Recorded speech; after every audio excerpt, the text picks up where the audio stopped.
A França adotou em 1964 uma lei de proteção à água que vem transformando a realidade de seus rios. Em 1988, a República Francesa assinou um acordo de cooperação com o Brasil, país que detém as maiores reservas de água doce do planeta. Primeiro, o modelo francês foi testado na bacia do Rio Doce e depois inspirou a Legislação Nacional de Recursos Hídricos, que foi promulgada em 1997, a Lei 9.433. Com apenas 12 anos de experiência da lei, o Brasil continua interessado no que vem sendo feito na França, que já soma 45 anos de experiência do modelo. Dentre as 6 regiões hidrográficas em que foi dividido o território francês, a bacia do Seine-Normandie tem despertado grande interesse, por possuir a maior diversidade de usos de água. Em junho de 2008, uma representação da Agência de Água Seine-Normandie esteve no Brasil, em Vitória, Espírito Santo, visitando bacias e participando do seminário Água 2008, onde relatou as experiências adotadas pelo Sena. O exemplo francês na gestão de recursos hídricos, na verdade, é uma inspiração já antiga para o nosso país. Norteou o debate da lei nacional que trata da gestão de recursos hídricos. E eu, na época, como congressista, tive a oportunidade de participar desse debate. E os brasileiros de diversas regiões estão buscando caminhos para enfrentar esse desafio de gerir de forma adequada, de forma responsável, de forma sustentável os seus recursos hídricos. E a experiência francesa, a experiência do Sena, ela ilumina caminhos. É seguir em frente, aproximar mais essa experiência francesa desse trabalho que nós estamos realizando no Espírito Santo, junto com a sociedade civil organizada, e potencializar a nossa caminhada. Em setembro de 2008, uma equipe do Instituto Ecobacia, entidade brasileira de recursos hídricos, esteve na França para percorrer todo o trajeto do Sena, da nascente à foz. Saindo de Paris, os pesquisadores subiram a bacia até as nascentes, na cidade de Saint-Germain-sur-Seine. Na gruta que acumula as primeiras gotas de água do rio, destaque para a estátua da deusa Sequaná, que deu origem ao nome Sena. Desde 1864, as fontes são patrimônio de Paris. A capital, mesmo estando a mais de 300 quilômetros, reconhece a importância do Sena para sua sobrevivência. Este rio, de 800 quilômetros, junto com seus afluentes, drena uma área de 97 mil quilômetros quadrados, 14% do território francês, região onde vivem 17 milhões de habitantes, 30% da população do país. A bacia responde por quase 40% da produção industrial da França e por 1/3 de sua produção agrícola. Logo abaixo da nascente, a equipe verificou um dos usos mais nobres da água da bacia, a produção do champanhe. As águas do Sena alimentam as videiras, ajudam a originar este produto famoso no mundo inteiro.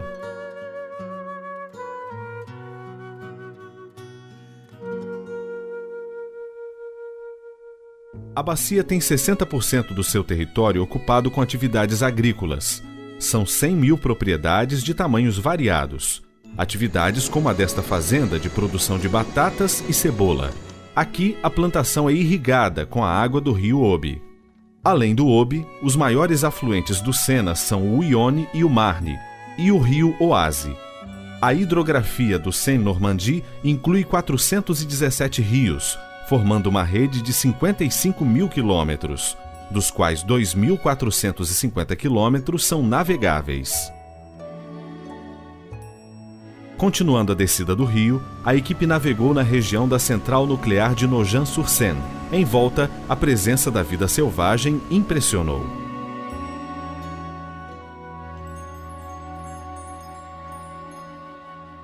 São as águas do Sena que resfriam os reatores da usina, que gera 2.400 megawatts, energia capaz de atender a 1/3 do consumo anual de Île-de-France, a região mais populosa da bacia.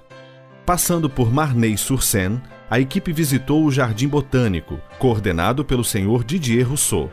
O escultor havia feito um busto em homenagem ao paisagista brasileiro Roberto Burle Marx. Muitas plantas brasileiras estão representadas no Jardim Botânico deste admirador do Brasil. E por falar em Brasil, quando o grupo chegou a Nanterre, encontrou uma delegação da ANA, a Agência Nacional de Águas Brasileira, visitando a agência Seine-Normandie, em mais um compromisso da cooperação franco-brasileira. O Brasil se inspirou na legislação francesa para elaborar a sua própria legislação de águas. Em 1997, o Brasil aprovou a Lei 9433, que é a nossa Lei Nacional das Águas, que tem como características a descentralização da gestão, a gestão participativa, a gestão por comitês de bacia. E esses são diretrizes, são princípios consagrados da legislação francesa. Seguramente, a França, pelo seu histórico e, sobretudo, pelos resultados muito afirmativos que essa legislação francesa trouxe para a França, é que nós temos que valorizar e temos valorizado. Em Paris, a equipe conheceu os bastidores da captação e tratamento da água servida à população. Na capital, o tratamento de água só começou em 1853. Depois de enfrentar epidemias de cólera e tifo, a cidade ouviu o alerta de Louis Pasteur de que 90% de nossas doenças provém da água que bebemos. Hoje, o serviço atinge proporções gigantescas. Paris consome diariamente cerca de 615 milhões de litros de água, metade dos quais provém de fontes subterrâneas. A região das fontes é protegida por legislação especial que impede certas atividades num raio de 50 quilômetros. São verdadeiras catedrais subterrâneas que encantam os visitantes. A água captada é transportada até Paris por uma rede de 600 quilômetros de aquedutos. Depois do tratamento, a água vai para os reservatórios, que têm capacidade para manter até 2 dias de consumo sem serem reabastecidos. Os franceses demonstram confiança no sistema de tratamento, pois é comum vê-los bebendo diretamente a água que sai da torneira. Os esgotos também são assunto de interesse. Em 1800, a região parisiense já possuía 700 mil habitantes e contava com apenas 25 quilômetros de redes de esgotos. Hoje, a rede de Paris tem 2.350 quilômetros de estruturas subterrâneas. Cerca de 1.600 quilômetros podem ser visitados, como aqui no Museu dos Esgotos. Criada em 1940, a usina de Acher trata diariamente 1.700.000 metros cúbicos de águas usadas. É a segunda maior estação da Europa. O SIAP, Sindicato de Saneamento da Aglomeração Parisiense, gerencia o tratamento diário de 3 milhões de metros cúbicos de esgotos. Se todos estes esgotos tratados fossem reunidos, seriam considerados o maior afluente que o rio Sena recebe. La Seine est un petit fleuve finalement. Le débit moyen est de l'ordre de 300 mètres cubes seconde, quand on voit que le Rhône, autre grand fleuve français, a un débit moyen de l'ordre de 1000 mètres cubes seconde. Or, sur ce fleuve, se sont concentrées des populations et des activités qui représentent 20% de la population nationale et 30% du PIB, donc de l'activité nationale. Donc on a un petit fleuve qui est une ressource relativement limitée en eau potable, en eau pour les besoins des activités économiques, et un exutoire de faible débit pour les eaux usées. Du coup, les principaux défis, c'est de rendre compatible cette concentration humaine avec un milieu relativement fragile. O cuidado de Paris com o Sena se justifica. Os registros fósseis revelam que foi nas suas margens que começou o povoamento de toda esta região. Ainda hoje, ele é uma artéria viva no coração da cidade.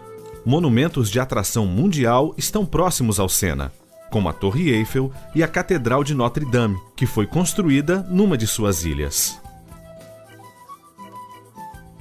O rio é utilizado até como moradia. É o caso deste peniche, situado em frente à Torre Eiffel, num dos endereços mais valorizados do mundo. No trecho final, o Sena é também totalmente navegável. A equipe chega a Rouen, cidade que tem uma ligação histórica com o Brasil. No século XVI, a região de Rouen foi um dos principais polos de tecelagem, carente de tinturas. As esquadras atravessavam o Atlântico em busca do pau-brasil. Alguns painéis da época mostram os índios cortando o pau-brasil e levando aos navios franceses. Hoje, Rouen possui o maior porto graneleiro da Europa e recebe navios de porte marítimo, mesmo estando a 140 quilômetros do oceano. É assim que a Bacia do Sena responde por 50% do tráfego fluvial do país. Os números da bacia são expressivos.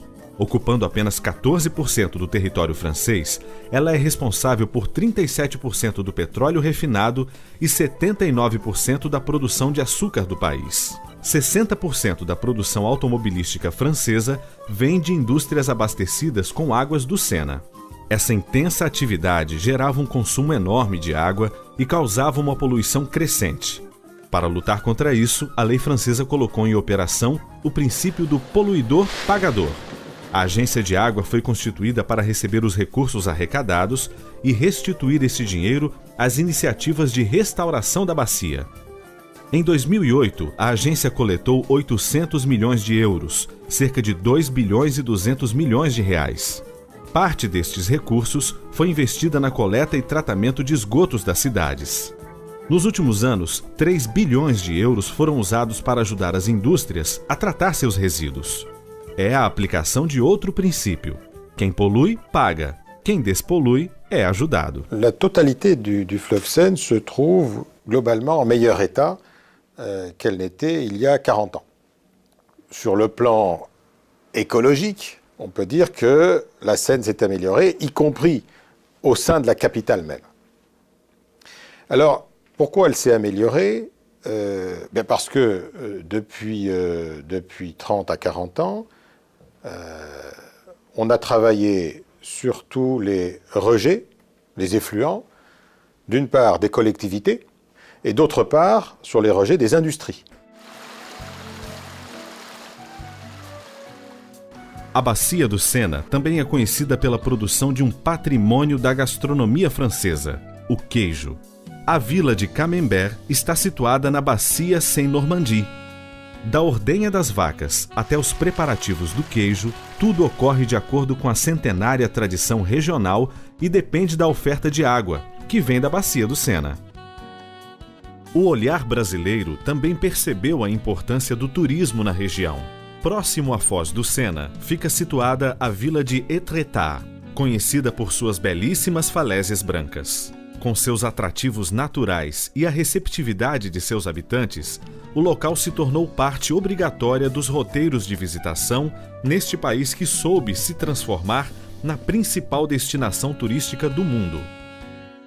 Não muito longe dali, fica situada a barragem de Poses. Para os peixes migradores que vêm do Atlântico e sobem o Sena para desovar, desde 1885 a barragem foi um obstáculo intransponível. Após 107 anos, foram construídas escadas para a subida dos peixes, que agora contam com uma inovação genial: câmeras que filmam, contam e identificam as espécies que passam pela barragem. São atitudes que explicam por que o Sena vem recuperando a quantidade e variedade de peixes. Quando a legislação de proteção começou a funcionar em 1964, existiam apenas 4 espécies de peixes no Sena em Paris. Hoje, mais de 30 espécies já foram registradas. E pensando nos peixes que vêm do mar, a equipe chegou à Foz do Sena. Aqui foi criada a Reserva do Estuário do Sena, que é abrigo natural de aves migratórias e berçário de várias espécies de peixes. Por concentrar toda a água drenada na bacia, a Foz é lugar privilegiado para pesquisar em que condições o Sena chega ao oceano. Para coordenar as pesquisas feitas na bacia, foi criado em 1989 o PIRAN-SEN, Programa de Pesquisa sobre a Ecologia do Sena, que informa as autoridades a real situação do rio. O esforço francês busca atingir 3 objetivos: preservar os recursos hídricos, lutar contra a poluição e restaurar os meios aquáticos. Mesmo reconhecendo que ainda há desafios pela frente, o governo e a sociedade francesa sabem que estão no caminho certo. A restauração do Sena está baseada em 3 fatores importantes: o embasamento científico dos diagnósticos e das propostas de ação na bacia, a aplicação maciça de recursos financeiros originados com a cobrança pelo uso da água e, o mais importante, a participação crítica de uma sociedade bastante opinativa. E o Brasil, como recordista dos estoques de água no mundo, tem diante de si este grande desafio de, utilizando meios semelhantes, obter sucesso na defesa dos seus recursos hídricos, assunto que interessa a todo o planeta. É o que desejam o governo e a sociedade francesa, como diz o presidente do comitê, Sr. André Santini, nesta mensagem de solidariedade ao esforço brasileiro. Le Brésil n'a pas besoin d'encouragement, c'est plutôt lui qui donne encouragement à la France. Le Brésil possède les plus grands fleuves de la planète. Le Brésil a pris conscience de cette richesse. Il s'est doté d'une législation qui permet de protéger la ressource en eau et de préserver les milieux aquatiques. Il convient maintenant qu'il se donne les moyens, notamment financiers, pour répondre à l'ampleur de la tâche. Un proverbe brésilien dit « L'eau douce goûtant sur la pierre dure finit un jour par la percer ». Je ne doute pas que le Brésil saura sauver son patrimoine et que chaque geste, comme votre démarche, contribuera à combattre la pollution partout où elle se niche, car, comme l'eau limpide goûtant sur la pollution, il finira un jour par la chasser.